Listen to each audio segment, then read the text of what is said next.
am Caley Anderson with Collaborative Drug Discovery, and I'm here with Allison Hubel, the founder and CSO of Evia Bio. And we're in the Bullpen gathered for Pitch Fest Minneapolis. Allison, thanks so much for being here with us today. It's my pleasure. I would never miss a Pitch Fest. So did you just pitch? I just pitched, yes. How did it go? I think it went well, but the real test is who comes up to me afterwards and talks to me. We'll see. Sure. Okay, so Allison, tell me a little bit about yourself. I know a little bit of your story just from Christian, but not everyone here, that might be tuning in does. Okay. So let's hear a little bit about your background and what brought you here. I am faculty at the University of Minnesota, and the research that came out of my lab started with the question of how do trees survive Minnesota winters. The answer to that led to funding from the National Institutes of Health that I still have to this day, and helped us figure out how to use naturally occurring molecules to preserve cells used therapeutically.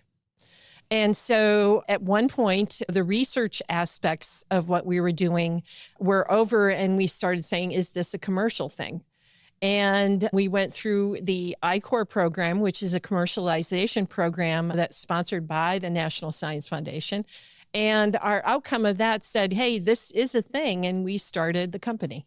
All right. Well, let's talk a little bit more about Evia and maybe a little bit more about the company and what's on the horizon. So the area that we work on is cryopreservation of cells. And on many levels, that's like a forgotten or an end product or an end process for many companies. And they don't pay attention to it until they have to pay attention to it because they're having poor post-thaw viability.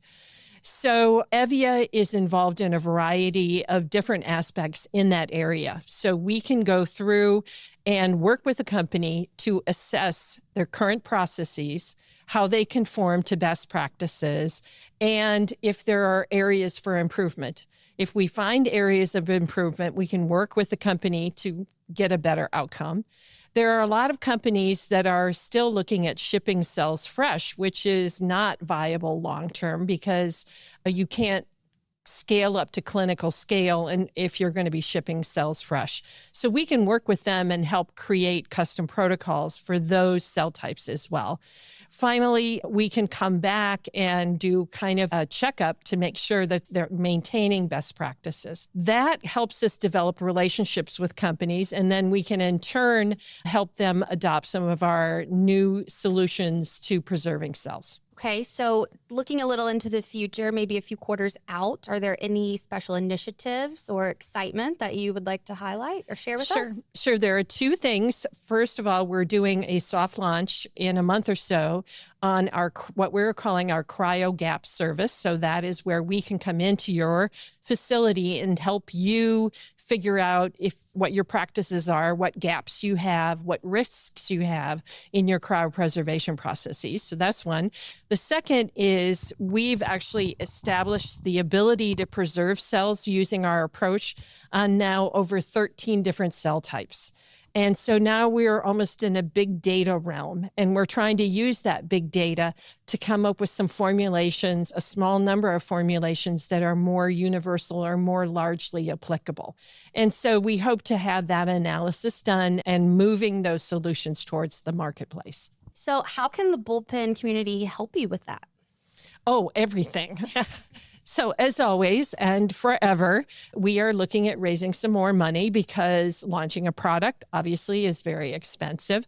We're also looking for people who are potentially available and interested in our services that we can improve their outcome and the consistency of their outcome and might want to use our services.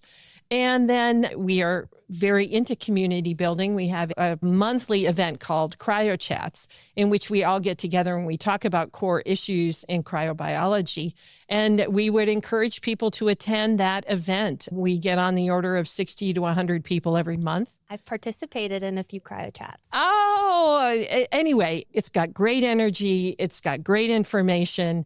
It's totally free. And the intent is to raise awareness about this area and also hopefully empower people to improve how they're preserving their cells. All right. Well, Bullpen community, you heard Allison. Let's help her out. Thanks so much for being here today and for taking some time to speak with me. It was my pleasure.